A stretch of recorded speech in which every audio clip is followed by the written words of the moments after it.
Good afternoon. I'm Hemant Singh, Director General DPG, and it is my great pleasure to welcome participants to this webinar on China's Tawang intrusion and its implications. We have a very distinguished panel of speakers for you, and our moderator is Ambassador Nalin Suri, who has had a long association with China from heading the East Asia division in MEA to serving as our ambassador in Beijing. Before I hand over to Ambassador Suri to make his opening remarks to the panelists and participants, let me make a few observations on the state of play. For the third year running, there is a continuing military face-off at the LAC.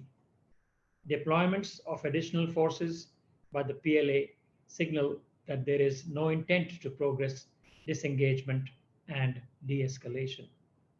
In some areas, buffer zones have been created between Indian and Chinese forces. In others, particularly the Depsang Plains and at Demchok, the PLA remains entrenched in its positions, which deny our forces access to their traditional patrolling points. And now there has been yet another physical clash provoked by the PLA at Yangtse in the Tawang sector of Arunachal Pradesh. Given these facts, I must express some surprise at suggestions which are making the rounds that the situation at the LAC is stable but unpredictable. In fact, the situation is highly unstable and is predictably so. Stability cannot return without observation of all border agreements on peace and tranquility by China, and an end to repeated attempts by the PLA, witnessed over the last decade, to unilaterally alter the status quo, secure territorial and tactical advantage, and engage in deception. This is now the new normal. China's hostility towards India has become structural across the board, from geopolitical containment of India to military coercion. Let us now try and unpack some of these issues for you during this webinar. It is over to you, Nalin, to conduct the webinar. Good afternoon, and thank you for joining us for this very topical webinar. We begin the new year in India with the continuing and very serious challenge posed by our northern neighbor, not only on our borders, but also in its ongoing efforts to reduce India's room for maneuver in our immediate region and in our broader hinterland in the Indian Ocean region. Today, though, our focus is on the military challenge on our northern land borders with China, a challenge cruelly precipitated by China and the PLA since the intrusions in Galwan in the summer of 2020 and the most recent failed effort to gain strategic depth in Yangtse in Tawang in the eastern sector. The problem is no longer one of intrusions across the line of actual control, where there is lack of clarity on the lines. It is now more fundamental. China and the PLA have now unilaterally decided that a fundamental basis on which it was agreed to maintain peace and tranquility in the border areas in the formal agreements of 1993, 1996, 2005, and 2013, that is, the principle of equal and mutual security, is no longer acceptable. One ostensible reason they claim for this is that India's infrastructure development in the border areas violates this principle. This is, of course, whataboutery at best. China has been systematically and vigorously developing the infrastructure on its side of the line of actual control and border since at least the beginning of this century. In addition, many of the other significant provisions of these agreements have by now been violated by China. For example, non-use of force, seeking unilateral military superiority, etc. Our topic in today's webinar is China's Tawang intrusion. Our speakers are going to use this peg to also address three broader critical questions, which are no doubt and rightly so uppermost in the minds of most Indians today. These, in effect, we have four issues or questions. These are, first, the tactical and operational significance of Yangtse in correlation to the Tawang sector in Arunachal Pradesh? What are the possible motivations and objectives that have led the PLA to plan this operation at the height of winter? Second, how likely is China to undertake a similar action in other disputed areas in Arunachal Pradesh, which China calls South Tibet? Third, what has been India's military response to the ongoing standoff at the LAC since 2020 and its preparedness level to deal with any escalation by the PLA? And finally, China's broader geopolitical objectives in persisting with tensions along the line of actual control and India's options at operational and strategic levels. To address these issues, we have today a stellar panel of very distinguished colleagues, former senior army officers, who will no doubt be familiar to most of you.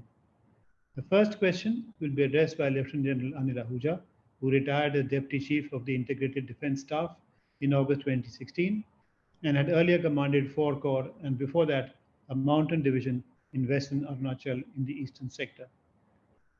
The second question will be addressed by Lieutenant General Praveen Bakshi, who retired as Eastern Army Commander in end July 2017.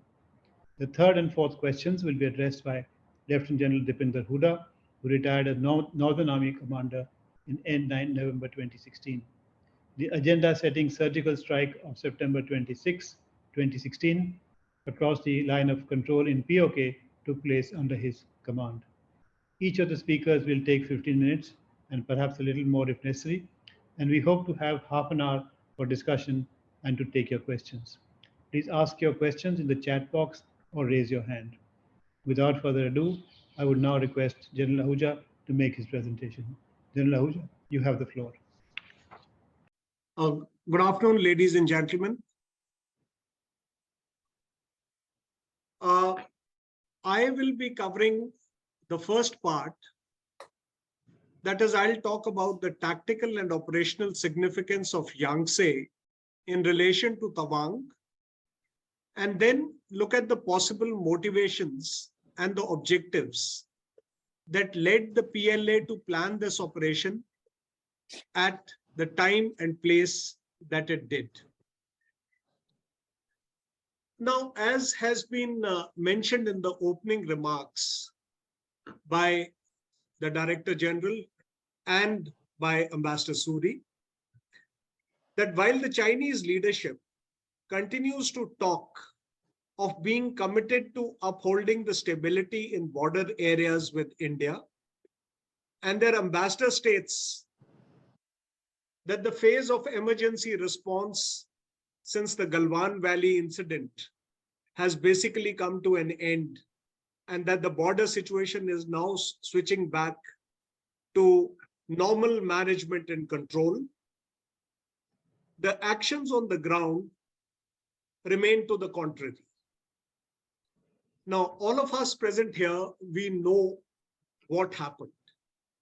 We are all aware that on 9th December, in the wee hours of the morning around 3 o'clock, about 300 to 400 PLA troops. Now, the figures in the media vary from 200 to 600, Hindu quoted 600 troops. Well, a large number of troops, suffice to say, transgressed into Indian territory at Yangtse in Tawang Sector of Arunachal Pradesh, threatening one of our posts. Now, that this attempt was successfully thwarted proved three fundamental things to my mind.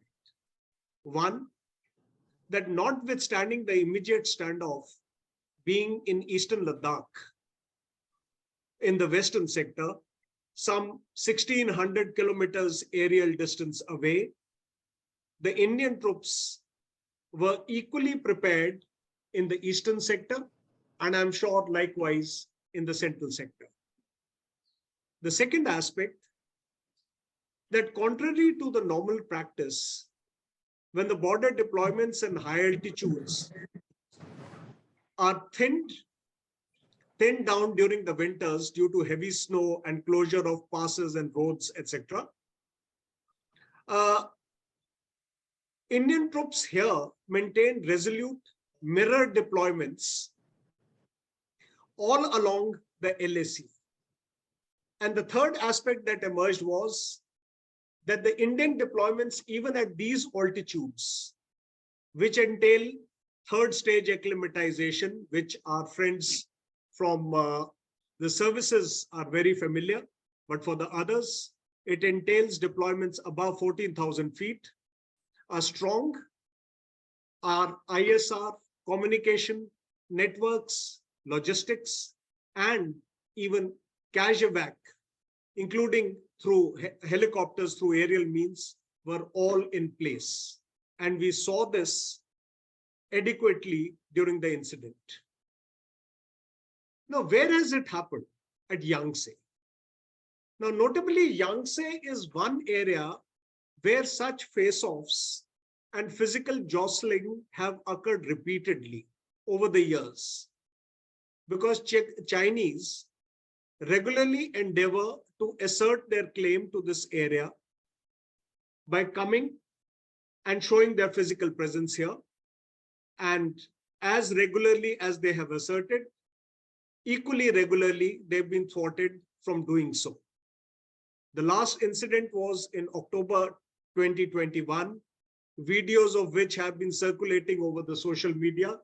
I'm sure everyone has seen them. Now, this time around, it has caught nations' imagination. One, due to the timing. Second, due to the strength that was employed. And third, since it has happened in the continuing backdrop of the standoff in Eastern Ladakh. Now, before I go on to discuss my assessment of tactical and operational significance of the incident and the likely motivation and objectives, let me briefly orient you to the area of the incident. Now, this is particularly important for our friends who've not had the opportunity to know this area very well. And since I believe that a detailed understanding of the lie of the ground is extremely important to be able to make correct assessment of the intent and to perhaps understand how right or wrong PLA has been in attempting what it has done. Now, I'll show you 6 slides. I'll just share my screen and I'll explain alongside the significance of each of these. We'll start from the northern borders.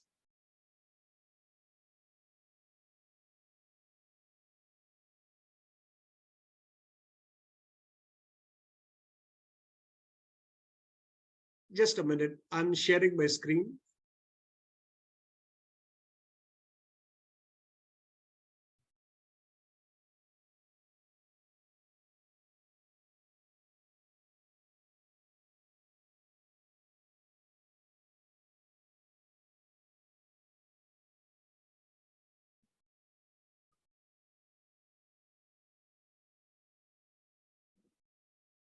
Can you see the slide in the...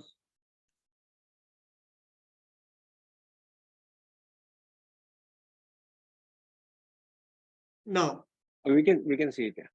Yeah. Now this, as we are all aware, this is our northern border, the western sector, the central sector, and the eastern sector as prominently indicated. And like I mentioned, that this incident has happened about 1600 kilometers away from Leh, Tawang, and Yangtse is just about northeast of Tawang.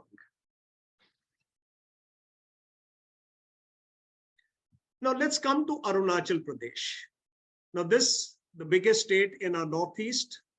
If you look at the western part of Arunachal Pradesh, the three districts of Tawang, west coming where Bomdila is written, and east coming where Sepa is written.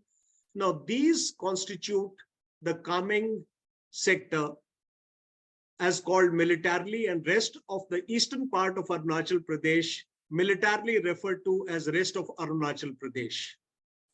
Now it is this Kameng sector which prevents a Chumbi Valley-like wedge between India and Bhutan, like we see on the western part. Now, let's come a little close to the area of the incident. Now, I have just taken a sketch. I'll take a little while to explain this. If you look at the bottom right, this is the road coming from Sela Pass. It comes from Tejpur to Bomdila to Sela, and across it comes down into area Jung, crosses the river Tawangchu, and then it gets into Tawang. As you go further west, it goes all along further north next to Nyamjangchu, the river coming down south to Zimithang, where I have just written Zimith. Now from here, we go further up Khinze Mane, from where the Dalai Lama came across into India. And then you have the Thagla Ridge, the area occupied by the Chinese, and the Hathonga Ridge. And on the western side, where Bhutan is written, I've shown a ridge line which exists on our borders. Now, Thagla is one of the three disputed areas along the LAC in this sector, area of approximately 30 square kilometers from Namkachu to Thagla. Come little east of it, where I've written Khinze Mane, from there a mountain ridge line. Just south of it is Sumdrongchu. And this ridge is overlooking the Zanglung Ridge. Then you come further east, it's the famous Bumla Pass. We come further east all along the ridge line. And then there is this feature of Yangtse. Now, Yangtse is out of the three disputed areas lying in this sector. Yangtse is one of the three areas which is under our control. And that is why the Chinese keep coming here repeatedly. And Yangtse, as you would see, has got a river on the west, a stream on the west, which will be more clear in the subsequent slides. It has got a valley to the south, then another ridge line, then another valley to the to further south. You go further east is the Tulungla Pass of 1975 incident, where 4 Assam rifle soldiers were ambushed and killed by the Chinese in 75. And then it further is more rugged area, Gorichin Glacier. And if you come back further towards the southeast, you have these areas from where the Chinese infiltrated in 1962, going down towards Bomdila and further south. Now, this is by way of larger orientation. Now, let's come closer to Yangtse. Please disregard all the names that are written. They are not relevant to our discussion today. What I just wish to highlight is, please see the laser pointer here. This is what I'm talking of, is the Yangtse. It has got a valley to the south of it. It has got another very prominent ridgeline, almost equal height to the south. Then there is another valley, and then again a further ridgeline. And the location of the rivers or obstacles you will see in the next slide a little more clear. Now here, again, now this is Yangtse that we are talking of. Sorry. And this is one river, this is another river, this goes to the west of it, and this is the Yangtse Plateau, further going down towards Tulungla. Now, these are some deployments which are there in the open domain for all of us. We would have seen all these, and where it is written outpost 3, outpost 5. Now, these are the general areas, outpost 3, 4, 5. These are the general areas where the attempted capture of the post was done by the Chinese. Now, I leave this presentation here.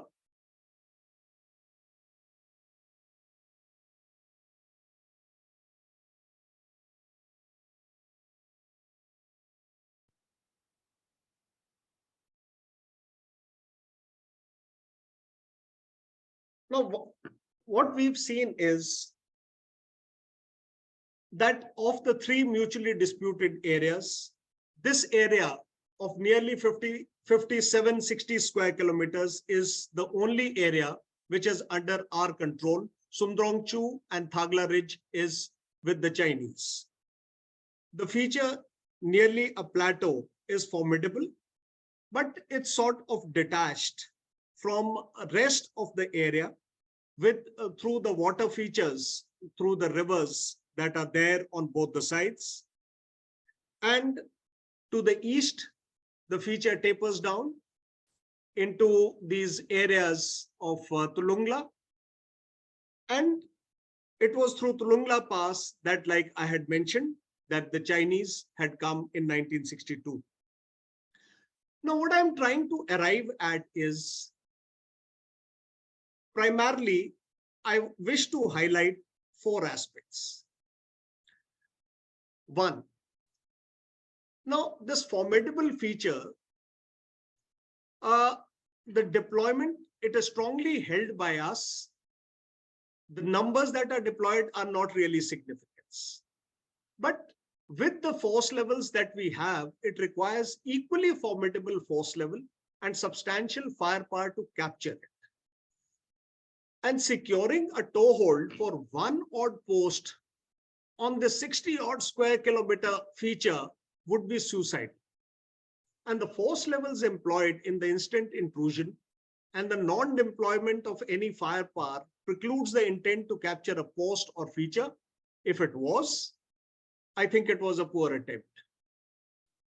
The next aspect is, as an approach to Tawang, if I was a PLA commander, I would consider it amongst the longest and the most unsuitable approach operationally as well as logistically. And attacking troops will be bottled up in the valleys with resultant consequences. And like I have repeatedly mentioned, it's barely an infiltration approach. And to do that in the current environment of our deployment and our ISR capabilities, I think is not possible. So what are the possible motivations and the objectives that the PLA might have had? Now, first and foremost is fundamental that even in these tactical actions, there's a strategic messaging that is inherent, and trend attains significance, especially after the 2020 standoff. I'll not dwell on this further since my other co-panelists will be touching on it in greater details. At the operational and the tactical level, the intent is likely to have been to keep Indian troops committed all along the LAC, including through the winters. And it is a message that the actions will not be confined only to the western sector. They can extend to the central sector as well as to the eastern sector, as has happened. Second is the reiteration, including on the McMahon line stretch of LAC, that maintenance of peace and tranquility along the LAC, in whatever measure it remains, does not automatically imply agreement between India and China on the LAC or of the McMahon line. A lesson for us not to trust blindly. Nothing can be done in good faith, at least for now.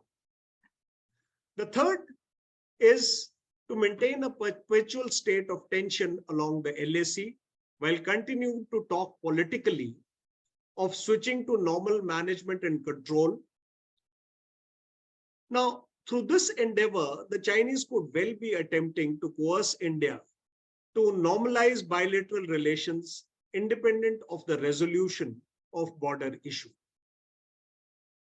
Now, after this incident, many knowledgeable defense analysts have written and spoken extensively in media about the possible motivations of this action, and have also suggested that it would perhaps be a sense of complacency to view it as an extension of prevailing pattern at Yangtse.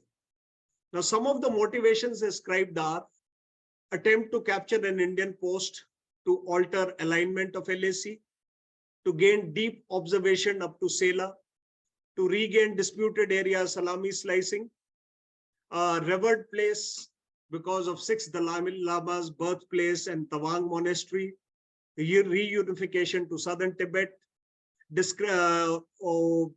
distracting India for capability development in the maritime domain, to divert Chinese attentions for whatever's been going on inside China because of Yuddha Abhyas in proximity of LAC, because of repeated reports of Trans-Arunachal Highway, etc., etc. Now, I have no intent to debate any of these hypotheses, which may all be valid.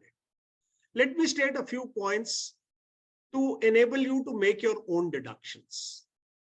Firstly, I've already covered about the terrain, and I've also touched on prudence or imprudence of capturing 1 or 2 posts on this huge feature. Secondly, as regards deep observation into Sela, for how many days in a year, for how many hours in a day or night, and in day and age, when we credit Chinese with such great ISR capabilities. Thirdly, unsuitability of this feature oblique approach to progress operations towards Tawang or in depth towards Sela or Bomdila in current operational environment. Fourthly, on reverence of 6th Dalai Lama. Now, a lot has been said about this. Well, if anything, 6th Dalai Lama was a very unconventional Lama. Now, he lived a life of all of 24 years.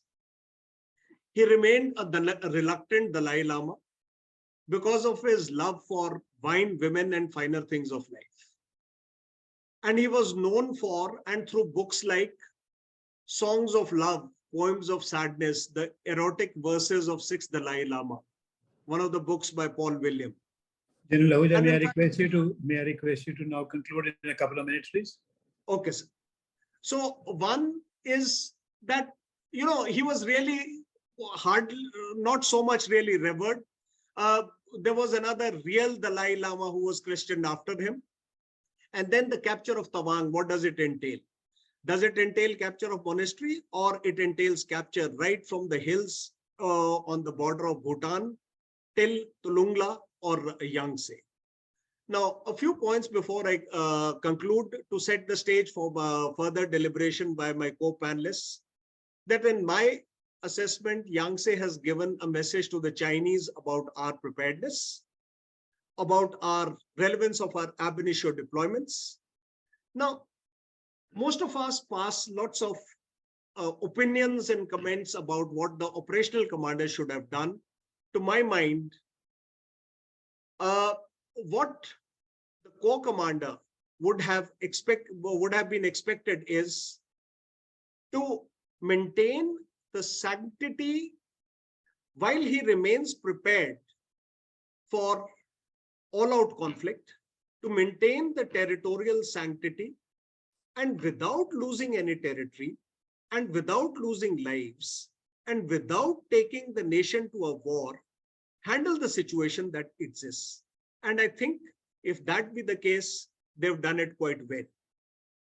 And my last point about the relevance of Border Peace and Tranquility Agreement and the CBMs.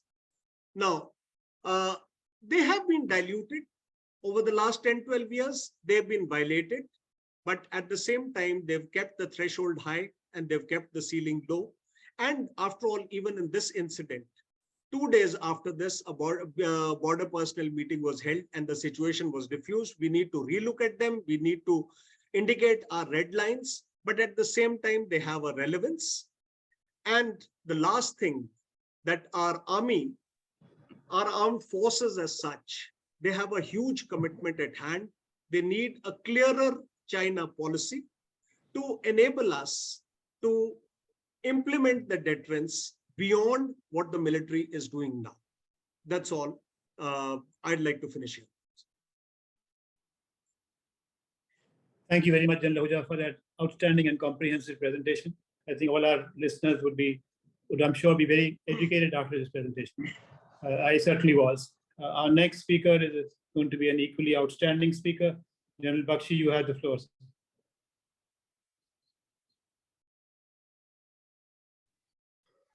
Thank you, Ambassador, and good afternoon to everyone listening in. Firstly, thanks to General Ahuja for an outstanding presentation. I think you've done, enunciated a very clear picture. So I'm going to pick up the threads from there and move forward. Why Yangtse? Yangtse is not a newly prize to be taken on.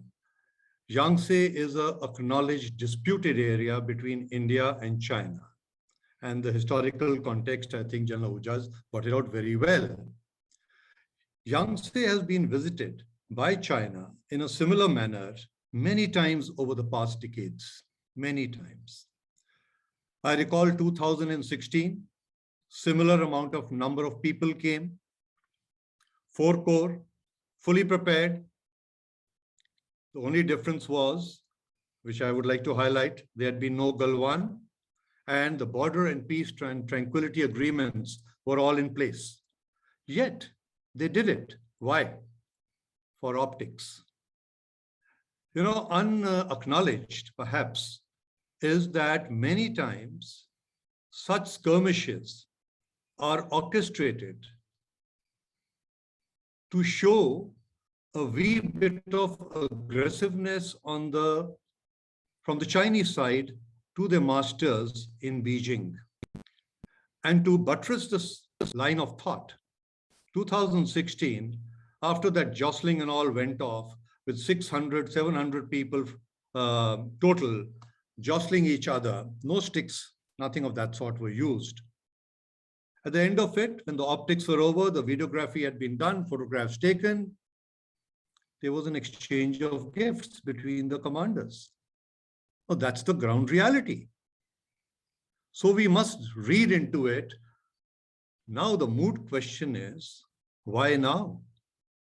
Which General Ahuja has answered convincingly, but I'd like to add my 2 penny bits to it.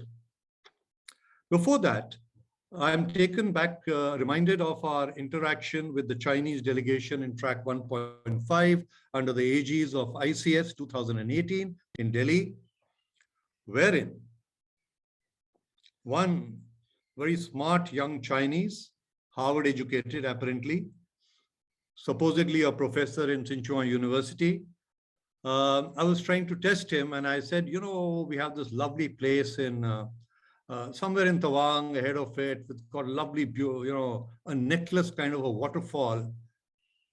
I didn't have to say more.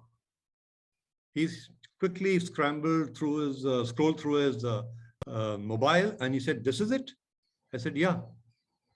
He said, "It's with you today, but it's ours and we will take it back."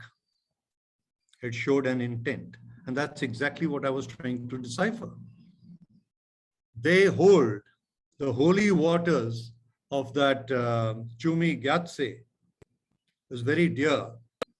And it is part of their policy of staying on in the Tibetan plateau. And below it, at Anilok, which I think General Ahuja may have mentioned, the waterfall, there's 108 waterfalls coalesce and go down to that little water pool, which is on their side of the LAC. And regularly, the PLA is made to visit that place and perhaps silently pledge we'll get back its origin, which is on the Yangtze Plateau in our possession. Now, having said that, the significance now really is, why did they do it in the winters? 2016, it was in the month of August, and it didn't even find a mention in the media. Nobody was, because it was a regular affair. We knew it, they knew it, optics, dry, dust it, they go back. Why now? Post Galwan, I tend to agree with General Ahuja when he says there's a strategic messaging there. But then again, why Yangtze? When we all know there are free walk-in options right across the Northeast, where we are not even deployed. We are far away from the so-called LAC. There are easy walk-in options. To my mind, they did not exercise that because, again, of the optics. They knew coming into Yangtse would touch a raw nerve. It'll be splashed all over in the media. And that was part of their, orchestrated into their narrative of strategic messaging. So that's why I tend to believe they came. There was no question in my mind that they wanted to capture an outpost. Let's be very clear, the Indian Army has tagged these places well. We have adequacy of troops. 300 men or 400 are not going to capture anything, because holding the watershed, we have the capacity, the capability, and the will to generate more combat numbers. And I dare say in the mountains, numbers really matter. And I'll go extend the argument to combat superiority than what the Chinese can bring to bear at these disputed places. So their intent was not to capture. It was just to come over there, signal, and go back. I hark back to 2016 again, when I had the privilege of meeting the newly anointed or appointed Western Theatre Commander. And I do believe that was the only time a theatre commander had come to India, because firstly, they'd just been created. Lieutenant General Zhao Zongqi, he'd come to Calcutta. And in the talks which we had with them, two things came out of relevance to what's happening today. He told me, General, whilst things on your so-called Northeast, peace and tranquility is there, and we have no truck with it. Though we may have some differences and some incidents had occurred in Eastern Ladakh, Demchok, Chumar, Depsam, 2013, 14, 15. He said, but here it's peace and tranquility. So what was he acknowledging? That here things are okay. Not in Eastern Ladakh, we have an issue. More importantly, he mentioned that he has been in Tibet for 20 years at a stretch. Unlike the Indian Army's policy, we rotate our people. And he said he had walked as a young officer all along, and he put in a request, especially of Sikkim. Can my troops go where I used to walk when I was a young officer 20 years back or 25 years back? So I diplomatically told him, by all means, you walked when we weren't there. Today, you can walk, provided you take our permission. Then we'll let you walk. Point I'm getting at is, why did we not have these clashes earlier? The LAC, wherever it was or whatever our perception was, we were not forward deployed. Today, we are holding the watershed in strength, and especially in our Northeast. Now, I lead on to a more important, significant, and relevant strategic question. Given an assumption that all-out wars are not likely to take place for reasons which are too obvious to enumerate here, in case of a localized conflict, a little beyond a skirmish, a localized conflict, what would China's preference be? Would it be Eastern Ladakh, or would it be the Northeast? And we belabored on this strategic question in a military fashion. We used 30-odd matrices. We researched. We went down to Chou Enlai's visit to us in 59, 60, what they wanted. And briefly, we came to the conclusion his preference for a localized conflict would be in Eastern Ladakh. And paradoxically, our deployments in Eastern Ladakh then did not mirror this resonate this assessment. For whatever reason, whatever were Delhi's thought processes, I'm not privy to, but we shared it with them. And what is the reason? Simply put, we tried to tout Arunachal Pradesh was the granary of Tibet. Do you think it is still the granary of Tibet, or can become the granary of Tibet with all the communication they have with the mainland China? This argument doesn't hold water. Second, the lines of communication which move across in the Chinese area or occupied area, if I may say, Aksai Chin, moving on to the restive provinces, they are always find themselves in a stage of vulnerability in Eastern Ladakh, and they want to give it depth. And thirdly, if there was anything they had to do as a low-cost option, Eastern Ladakh was a prime area for them as against in the Northeast. The density of troops, all of it, I think we are well versed with. So, if this assumption is true, what has panned out in Eastern Ladakh was just waiting to happen. I am not talking on hindsight. I'm talking out of a conviction, which was there because we wanted to assess for ourselves, how will things pan out in the Northeast? Though we were prepared for skirmishes and conflicts. But the second part two of our assessment was in case of an all-out conflict, which is may not happen, but in case it comes to it, China's preferred option would be the Northeast because of the optics of the landmass they would get, stretching right across from the border of the Muguthang area, Johnson Peak, right up to Dichu.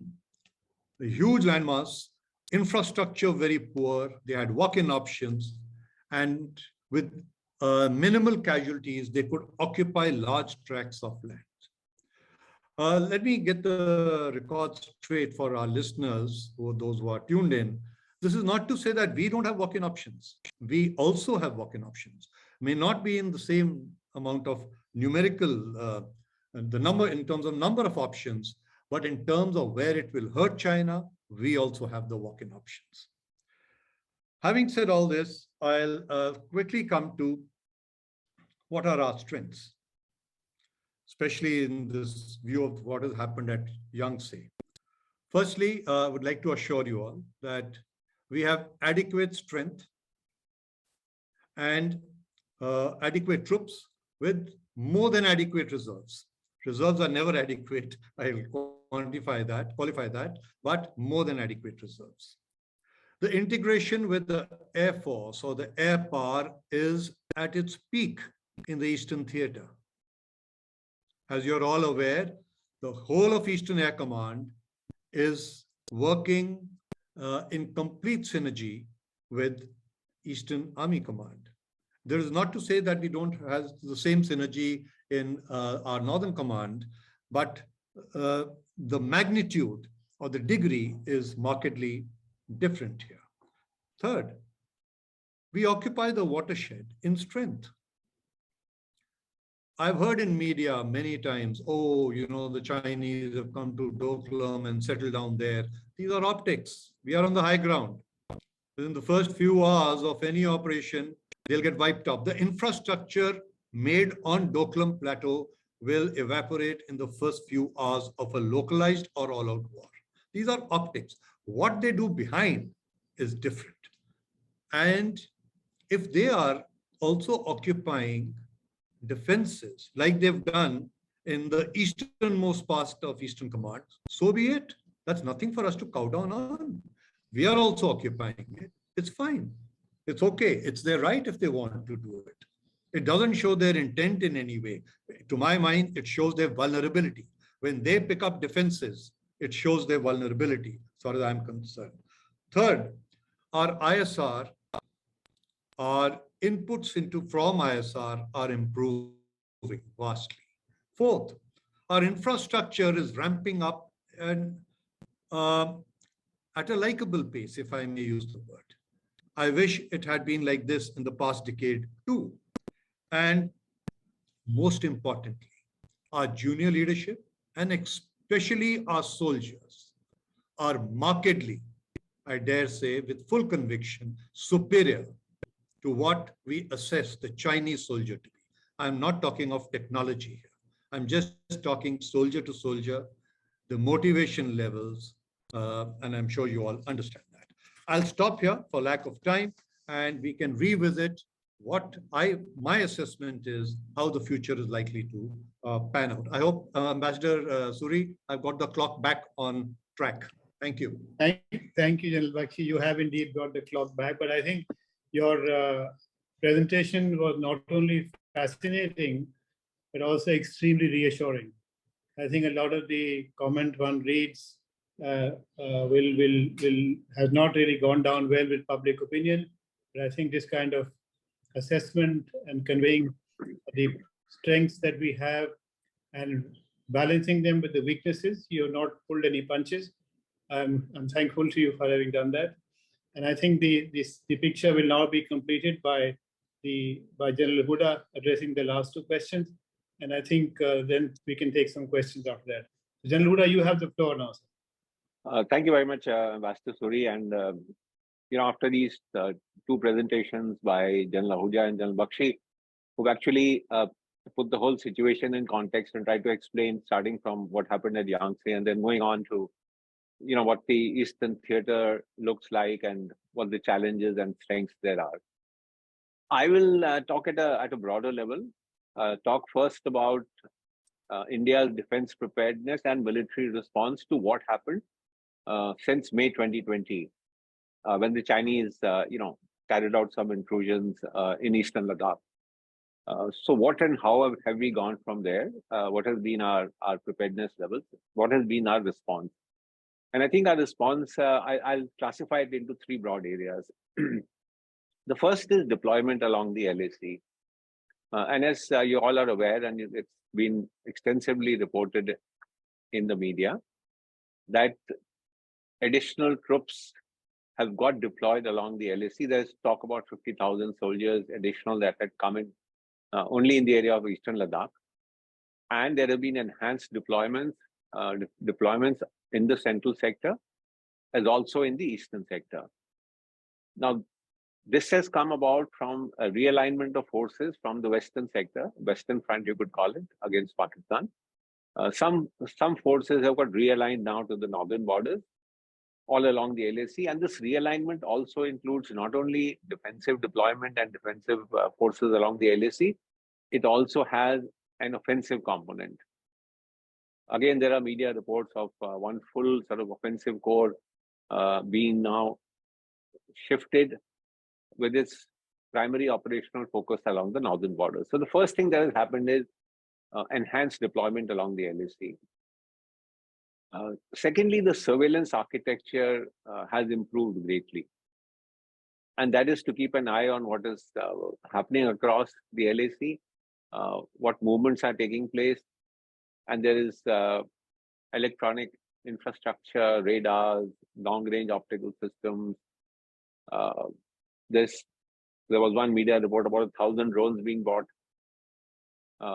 Also additional assets from the Navy, as well as the Air Force, are keeping a watch over what is happening across the LAC. And I think Yangtse is a classic example that we were well prepared. We knew what is happening across, what buildup is taking place. And that actually enabled us to be able to respond in time and respond effectively to the Chinese. And the third thing that has happened is that infrastructure development has received a huge boost.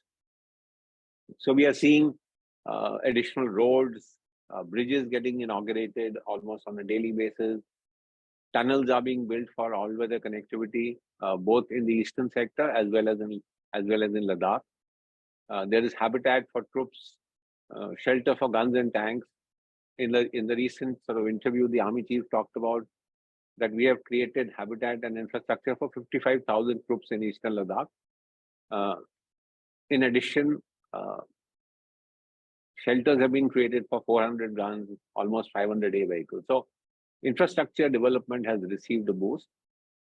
In the last 5 years, again, he mentioned that almost 2,000 kilometers of roads have got constructed, along our northern borders. So these three things have happened. The deployment along the LAC has enhanced, surveillance, architecture, and infrastructure development have all received a boost. And therefore, our ability to respond to any PLA action has improved significantly. So as General Bakshi brought out, that there are a few areas in eastern Arunachal Pradesh where infrastructure needs greater sort of improvement. But largely what we are seeing now is a strong, robust deployment along the LAC.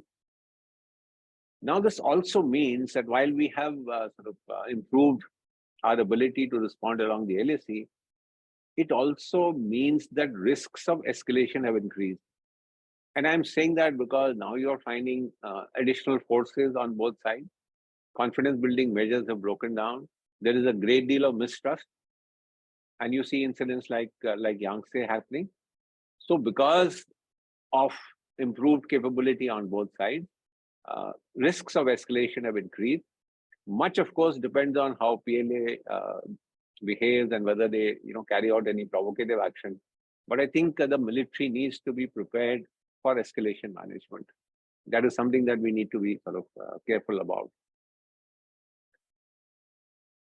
I am also going to cover aspects about what is China's broader sort of geopolitical objectives and what should we do strategically and operationally. So I think we need to make a distinction between pre-2020 and post-2020. I think trying to apply the pre-2020 template to post-2020 situation may not be entirely sort of accurate. So let us see what was happening pre-2020. What were the Chinese aims and objectives? Why was there tension along the LAC? And there is some commentary that China was wishing to always creep forward toward this 1959 claim line, and that it had been regularly doing this in the past through some salami slicing. The LAC was constantly getting changed. Actually, this is not true. If you look at 1967 Nathula, 86-87 Guangdong, 2013, 2014, 2017, I mean, India has very strongly resisted any change in status quo along the LAC. And each time that China attempted to do something, finally they had to go back to the situation as it existed. Whether you look at Doklam, whether you look at Chumar, whether you look at Depsang in 2013, and I said earlier examples also. Confidence building measures were in place.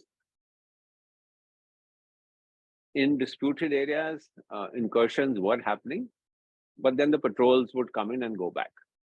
And I think 2020 sort of changed all that. All confidence building measures were sort of thrown out of the window. Violence, use of force was resorted to.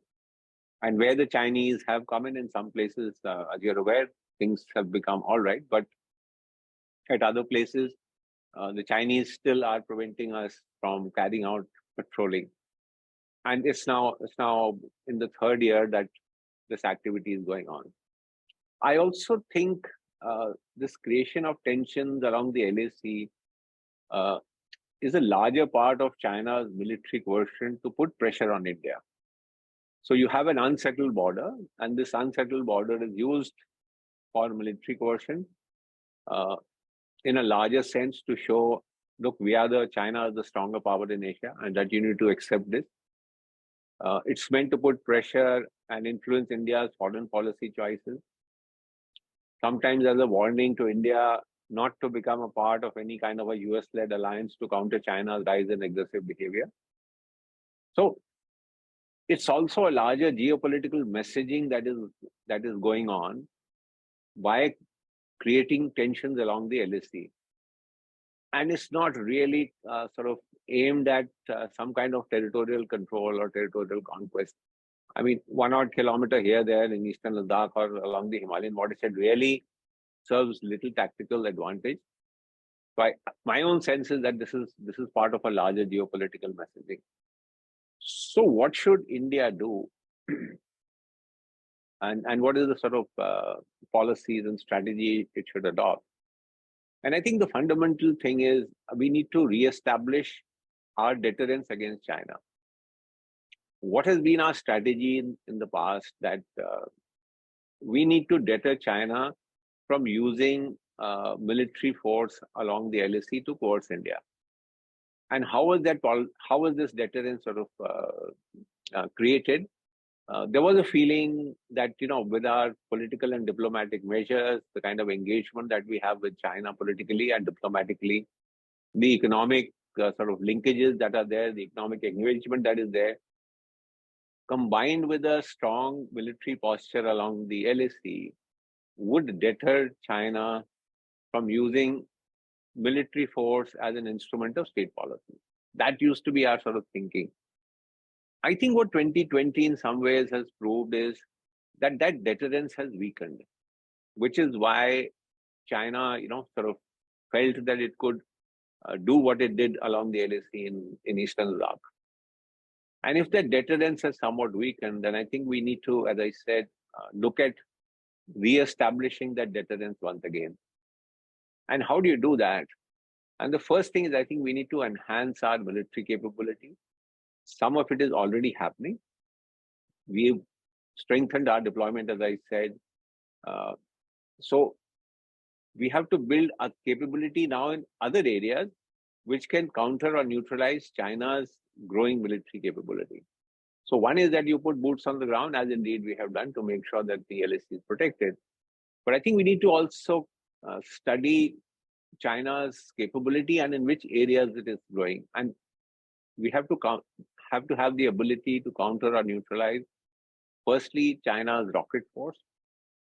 Currently, really, there is no capability with us to be able to counter that. And it can only be done by building up our own sort of missile force. And there is already talk about, how we are going to start building conventional missile capability. China has an extremely strong cyber warfare capability, and that's something, again, we need to look at in terms of building our defensive and offensive cyber capability.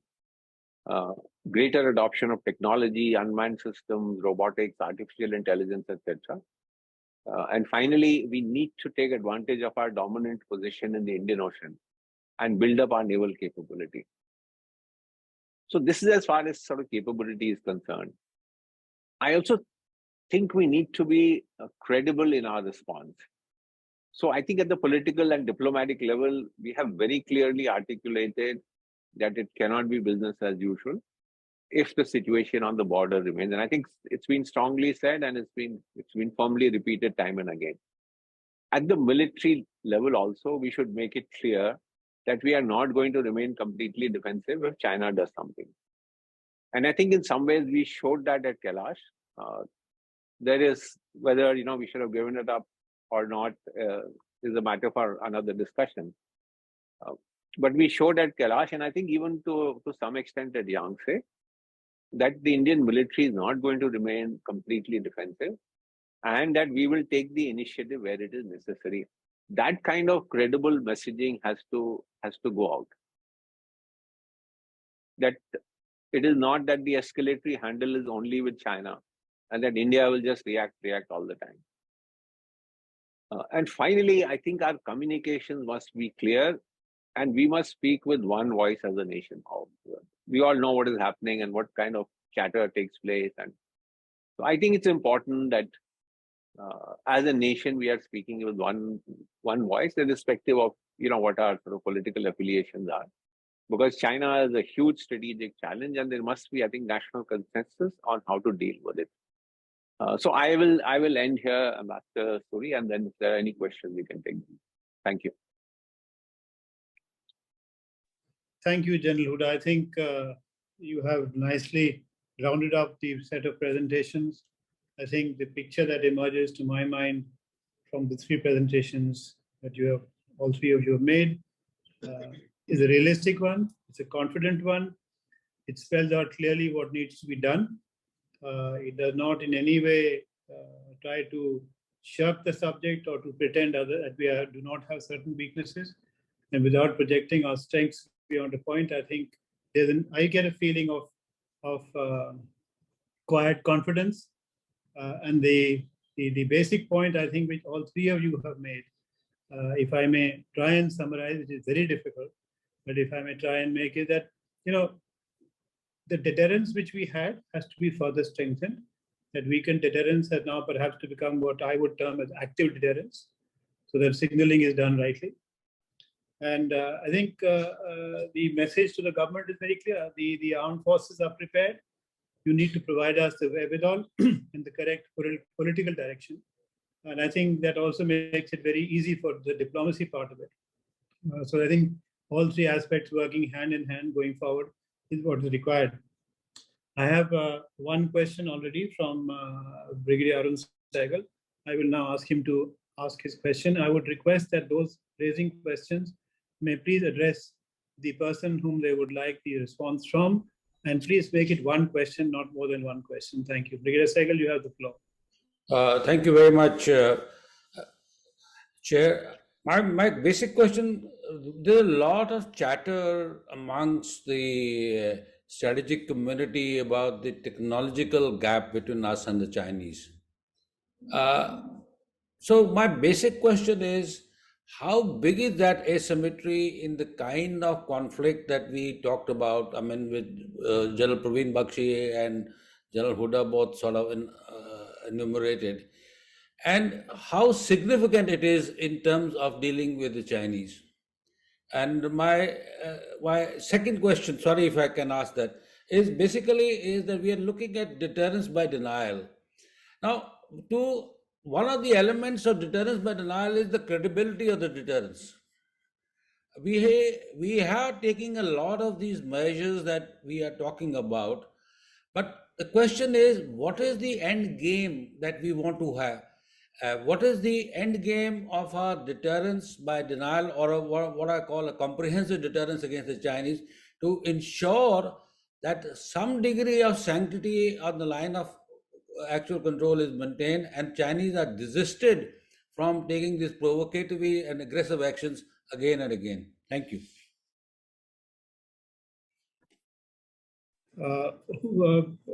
Would General Huda want to respond to this, or would General Bakshi want to?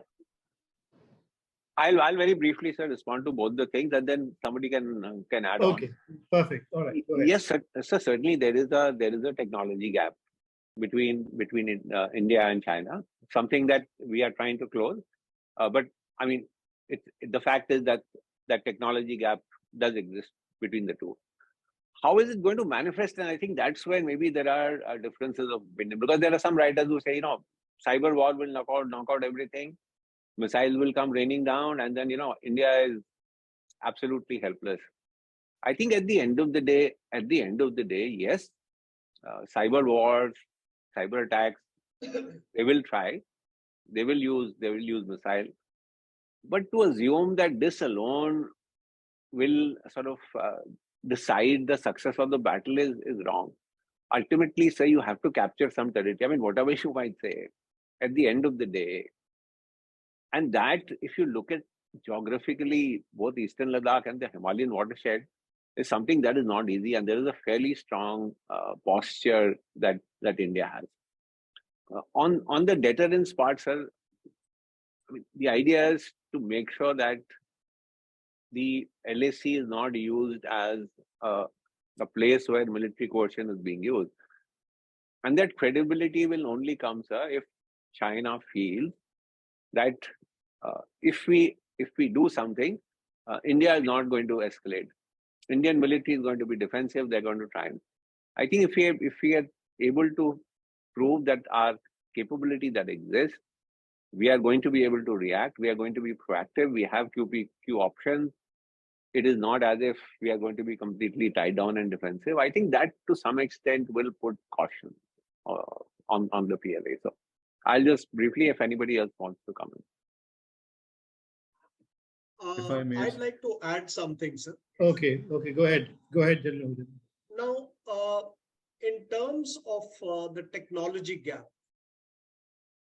now as has been brought out briefly, that the implications of technology are as to how much of that technology can you really implement on ground.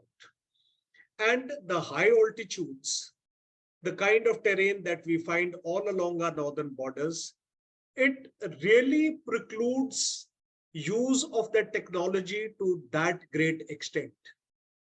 And even in terms of our deployment, even in terms of our reliance, our communications, and the kind of systems that we are using, they aren't so prone that we'll totally collapse. And it's true that in mountains, beyond doing all this, you physically have to come and capture the hills. So to that extent, yes, there are advantages, but we've seen the assumption of the people who still make a distinction that, oh, China is very great in ISR, but then he still needs to come and capture a post at Yangtse to see from his own eyes what is happening south of Sindh.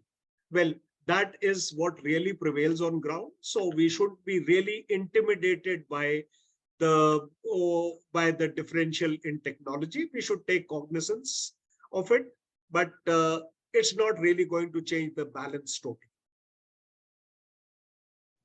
General Bakshi, would you like to add? Yeah, please do. Echoing what the General Huda and General Ahuja have said, from a military standpoint, what we personally saw in Chumar, Demchok, they were very, very localized skirmishes. And then Doklam happened, slightly more enlarged, and the standoff for 73, 74 days. And now we've had Eastern Ladakh. Where has China showcased its technological prowess? I'm not aware of really where they have. So if anything, I recall we were using the Herons over Sikkim. They had no drone in the sky. For the 73 days, no drone. Either they were content with their satellite imagery or whatever, we don't know. Secondly, it is public knowledge, so I can share it. We use the P8Is from the Navy to a great degree of success to map their deployments across the complete LAC in our Eastern Profile Command AOR. And we could make out that they show no discernible build up anywhere to exacerbate the situation.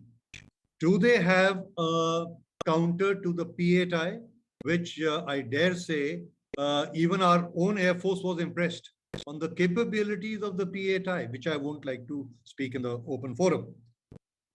What all has happened in Eastern Ladakh, I think it'll be best by those in touch. But something else, deterrence. Two things come to my mind. One, I don't understand, or I can't stomach or comprehend why is China insisting on military to military talks. Am I audible? Something is saying, am I audible? Okay. So why is China insisting on military to military talks? When we both know the resolution will be through diplomatic driven political. It'll be a political resolution. Is it that, to my military mind, they are targeting or perceived in their mind weakness, military to military, and keeping us pegged there because at the diplomatic level, there are no ratchets or measurable metrics of who's superior, who's inferior. So they are keeping the military, and they are fully cognizant how much the military has a say in the overall metrics in our own country. They are aware of that. So I feel we should break out of this mold. Diplomacy has to take the lead, and that's the only way forward. And we must, as Mr. Jaishankar is doing, call a spade and say border resolution is what we want. And that's how it should go. Talking about the deterrence, we are all aware, I mean, I don't have to tell this August gathering, Chinese hate Indians. They just don't like Indians. They feel they are a superior race, blah, blah, blah. More importantly, our deterrence will come from our value of the rest of the world acknowledging our heft in the ongoing Great Power struggle which is going on. Whether it's breaking the Sino-China nexus, what US is trying to do with the Ukraine war, whichever way it is. And America is making no bones about it, that India, as a rising power, has the potential and capability to bring a lot of heft to the table in the great power game struggle. If that realization can be made visible to China, maybe the manner in which they want to keep us isolated and view us in isolation, that part can be addressed suitably. Thank you. Thank you. I have a question from Commodore Lalit Kapoor. I'll read it out. Our experience so far has been localized and relatively small-scale intrusions restricted to one area. How prepared are we to deal with multiple simultaneous and sustained intrusions across a long border as China steps up its coercive campaign? General Huda, would you like to start? Yes, sir. Yes, so I think the way the deployments have gone on like in the last couple of years, I think today we are quite well prepared to deal even with multiple intrusions. As I said, the defensive deployment itself has got strengthened. So wherever there were gaps, I know, for example, in Eastern Ladakh, just on the defensive deployment today, there are possibly more than twice the number of troops that were there prior to May 2020. So whatever gaps, etc., were there have actually got fairly well sort of filled up. And I think General Bakshi also mentioned, or General Ahuja mentioned, that there are also significant reserves that are available to deal with these. So I don't think, except as I said, in a few places in Eastern Ladakh where the infrastructure is not as good as it should be. The roads are still a little far away from the LAC. But otherwise, I think there is no issue with regard to dealing with multiple intrusions. I don't think a repeat of 2020 where the Chinese did multiple intrusions, I don't think a repeat of that is going to be possible today. That's my sense. General Bakshi, would you like to add to this? Or General Ahuja? Either of you or both of you? Oh, yes. If I may. Please, go ahead. Completely agree with what General Huda has said. Just to add to it, to my mind, the Chinese think that they have reached a status quo situation in Eastern Ladakh. We have rightly shown our resolve. Now, to further mount an aggressive campaign in Eastern Ladakh is going to be a huge drain on China's resources. And let us not forget, India doesn't stand in isolation as one of the challenges to China. It's got far more serious issues to address. Taiwan, its own internal unrest, party stature, what have you. So, to come back to the question, if they decide to expand the conflict, as perhaps Yangtse was an attempt of strategic signaling, I think we are fairly capable. To my mind, an all-out war would, of course, put us back, but in no way will China go unscathed. It will put back China also to a fair amount of degree, and they will shy away from it. So their comfort zone remains in the gray zone. And they were getting away with it till now, but we have shown resolve at every level, minor or major being Eastern Ladakh. And I think they can be, the public opinion will not accept anything else, and the political dispensation will not shy away. Thank you. General Ahuja, please go ahead. Just to reinforce what my colleagues have already said, all along, all the three sectors, we have a balanced, dissuasive, defensive posture. Then we have certain amount of tactical offensive component in each of these corps, which are there. And then we have the offensive content at the operational level. We have these strike corps, the separate corps that have been assigned to the Western and to the Eastern theaters. And then, of course, we've already spoken about the overall strong, improved umbrella of ISR and our infrastructure, and of course, our strategic deterrence. So to combine with all this, what Commodore Kapoor has asked, that even if we have multiple simultaneous and sustained intrusions across the borders, I think we are quite well balanced to take them. And some limitations we've already highlighted. Thank you. We have a question from Shreyas Deshmukh for General Huda. It says, taking recent incidents into account, how will escalation management look like in the future? If the situation escalates, will there be any space for third-party intervention? So I think, sir, my own sense is neither country really wants, something like an all-out war happening between the two sides. So what is the danger here? The danger is an incident like Yangtse turning into a local conflict, where there are clashes taking place, people are getting injured, somebody fires.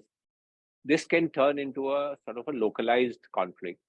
And then this localized conflict, if not contained, could probably spread, to a neighboring area. Something happening at Yangtze and something happening at Bumla and something happening somewhere. So I think that's where the sort of real danger today lies. And that is something that we will have to sort of war game and see. It's also escalation control. It's also escalation management. Till to what stage do you want to take it? So those are things that we need to talk about. As I said, I don't see it turning into some kind of a all-out conflict between the two countries, because neither side wants it, neither side can afford it. So we just have to be concerned about how these patrol clashes, etc., turn into something which, I think, firing takes place, people get injured, people die, and then it sort of spreads to neighboring sort of local areas. I don't think there is space for any third party sort of negotiation. The two countries will have to deal with these things ourselves. I'm not sure it'll also be helpful by trying to get in some third party. How will it sort of either influence or be able to do anything as far as our bilateral things are concerned? I think these are best handled between the two countries. Thank you. I think your presentations have been so comprehensive among the three of you. I find that people are at a loss for asking questions. I think this may be the right time for Ambassador H.K. Singh to step in and convey what he views as his assessment of what he's heard. Before we wrap this up, we have the final 5 minutes. So Hemant, you have the floor.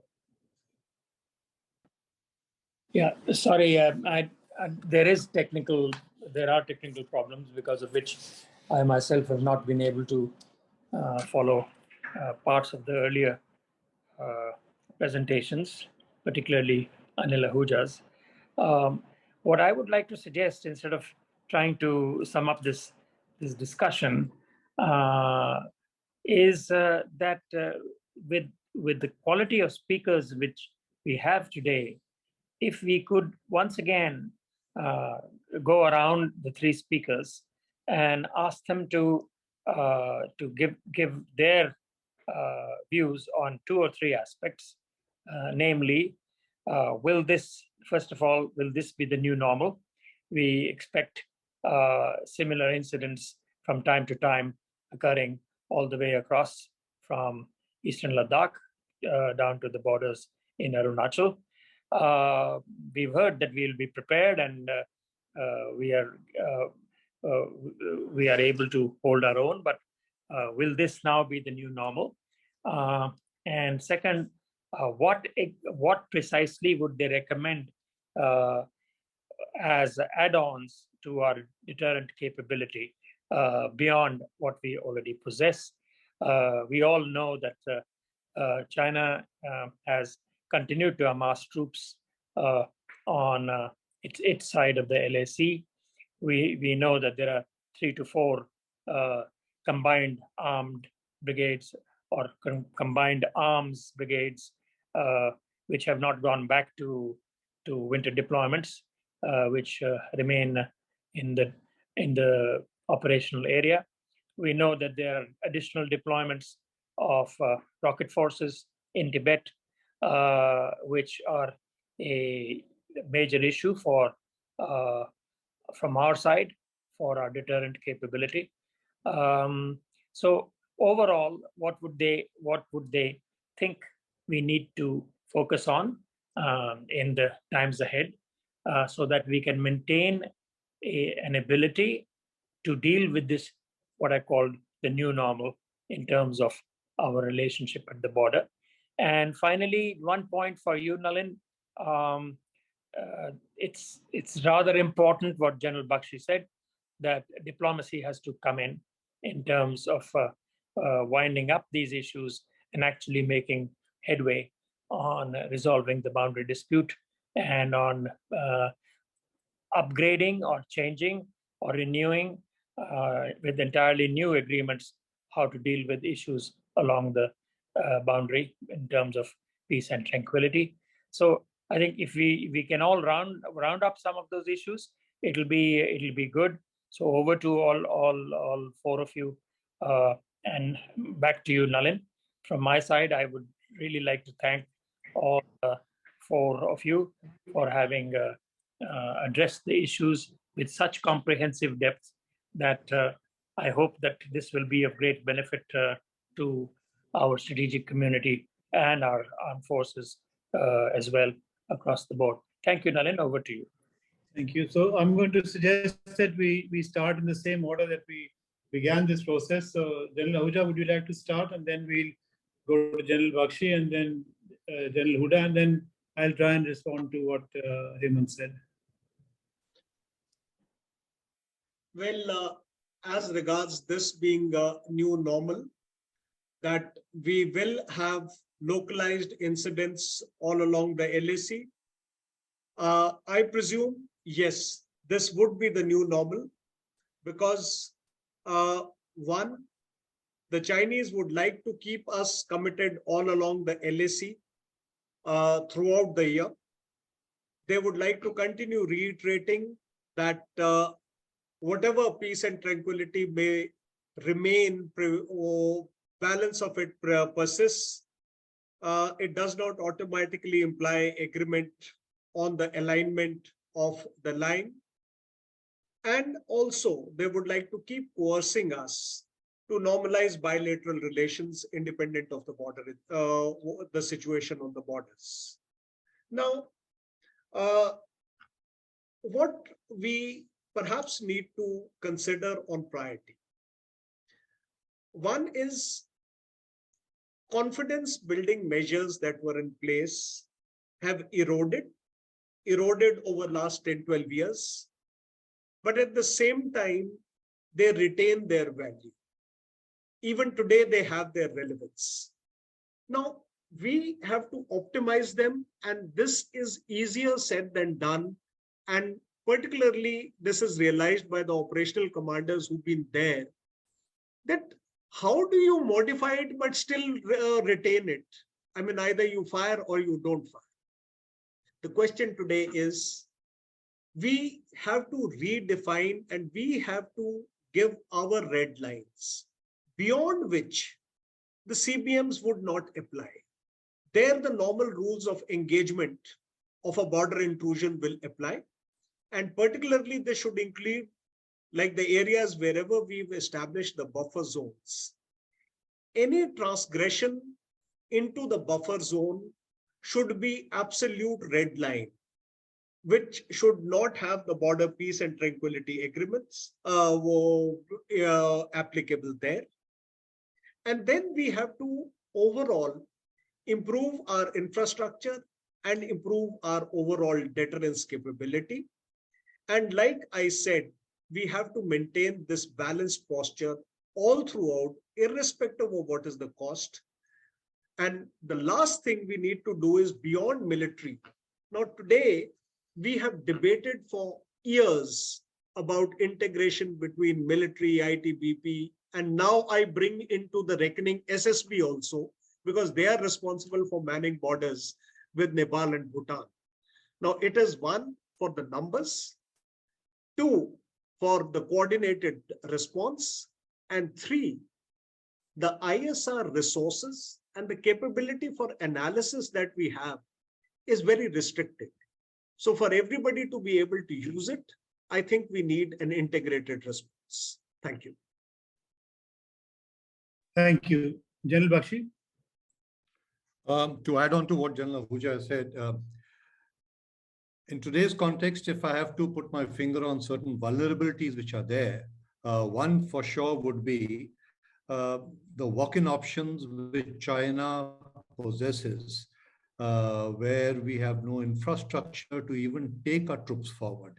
As an interim measure, we've got capabilities of airlift to the troops, but that's not the best way to fight a war. And this is a legacy which has been handed down due to some earlier strategic thinking, that we will not make roads next to our claimed areas so that China doesn't have a free run. But I think realization has dawned that roads by themselves will not, absence of roads will not stop the Chinese. So that's one vulnerability we have currently. More importantly is what China can play mischief in Bhutan. That's something which should be a joint addressal, an issue of concern, both to the diplomats, external affairs minister, and to the army. That can China embarrass India, given our involvement in Bhutan over the years, and create conditions coercing Bhutan or otherwise, which embarrasses India in our neighborhood and in front of the world at large. I think you all understand what I'm getting at. From a military point of view, I feel it's an exceedingly difficult task for the military to take on this challenge. So we need to jointly work towards it. The third is the cyber threat. I'm afraid the military has very, very limited capabilities against it. So it has to be a whole of nation approach to ward off the cyber threat. And I think at the national level, we need to recognize that gray zone warfare is an art of warfare for which we need a coherent joint capability, which is interministerial. We must be on the same page. And I guess all this would be actually addressed if the national security strategy comes out in some form or the other,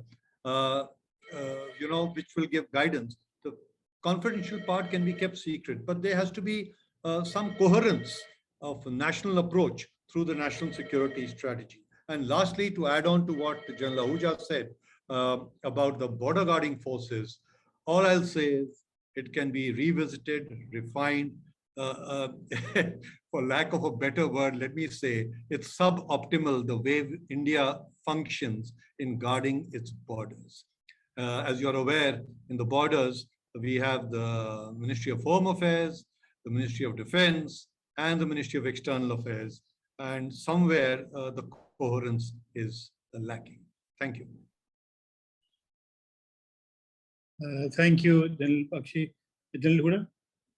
So just very briefly, sir, because a lot of things have already been covered. On this issue of is it going to be the new normal, and the answer to that is yes, sir. Even if we take the best case situation, which is that disengagement sort of takes place, from the Depsang and Demchok where it exists, I don't think the additional forces that have come in are going to go back. The fact is, trust has broken down. Both sides are looking at each other with mutual mistrust. The confidence building measures have completely weakened. So in a situation like this, I don't think we can expect, even if I said best case scenario disengagement takes place, that you will get back to the normal sort of peace and tranquility measures, etc., that existed along the LAC. So I see tension sort of persisting. That's all. Thank you, General Huda. Let me try and very briefly address the question put to me. Obviously, diplomacy has to have a major role in the process of going forward. And at least in my experience, insofar as working with China is concerned, the armed forces, the Ministry of External Affairs have always worked hand in hand. In fact, this has also been the case, as you know, in the recent post-Galwan. Virtually all the discussions that have taken place, there's always been a joint military plus MEA team which has conducted these negotiations. Almost all the cases, but I think maybe in a few cases which were purely military, the MEA guy was not there. But I think there's no doubt about the fact that this is our biggest neighbor. We have to manage this neighbor. I've begun to use the word that we have to learn how to now constrain China. And I think diplomacy will be the key to this process, because we'll have to renegotiate the CBM agreements. I know General Ahuja talked about their importance. I agree, CBMs are important. But as General Huda also pointed out, if there's no trust, then what will you do with CBMs? Where will the soldiers stop next time?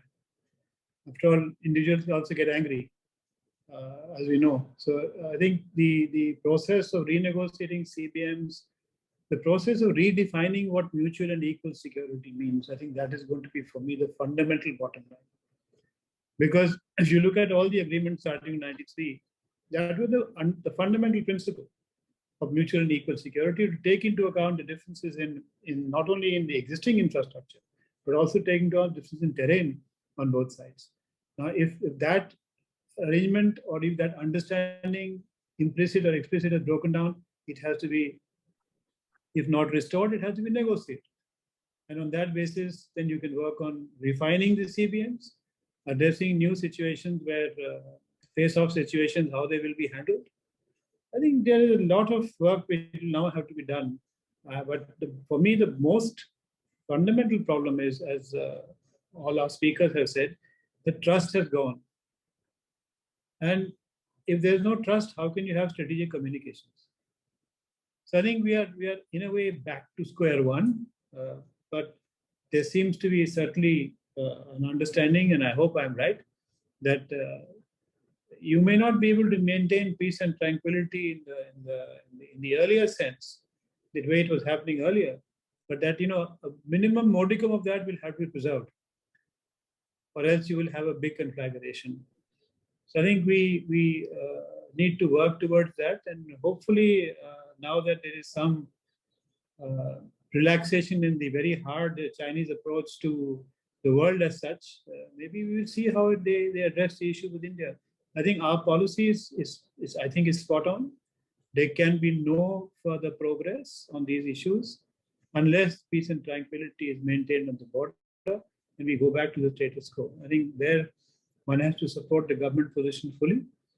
But I think there's also a lot of liability on the government. I think our three speakers have highlighted what is required. They've been very polite in spelling out what's required, and I think that is the right way to do it.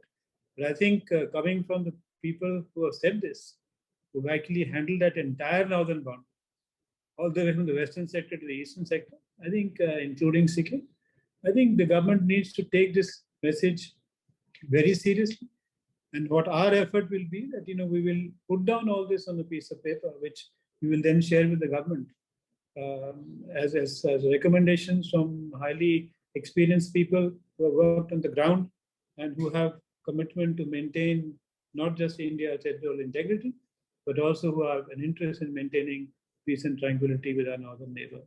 But we will have our deadlines, and we will not allow further encroachments, and we will do what we have to sustain our borders. So I think, Hemant, unless you want to add to this, I'd like you to say a few words and then close this webinar, which I think has been very educative, very productive, and I think very focused and positive in the manner in which some speakers have addressed the subject. To you, over to you.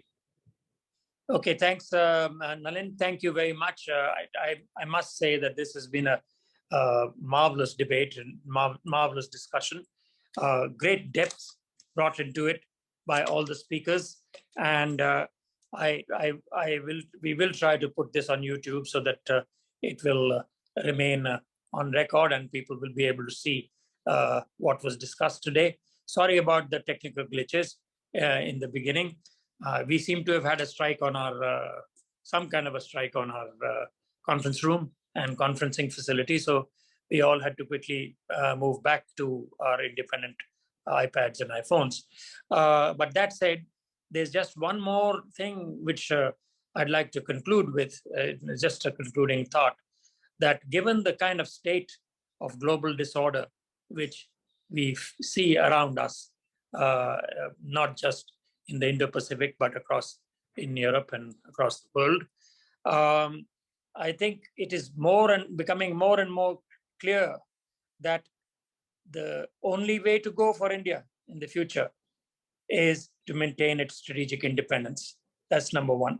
Number two, since we were discussing China today, it is going to be the biggest challenge for this strategic independence to manage China and to constrain China and to prevent it from coercing us militarily or otherwise, and to provide us with the kind of space and room which we need to discuss and which India needs to have.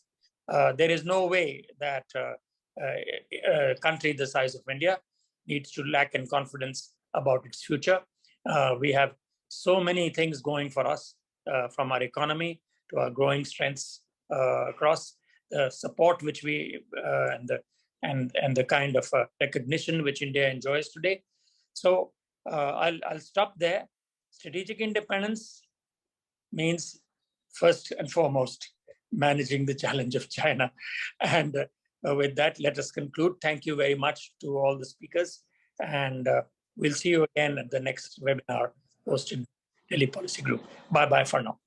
Thank you all. Thank you all very much. And thank you to the DPG team for putting this together. Thank you, and have a enjoy the rest of your Monday. And thank you for sparing your time for this very important discussion.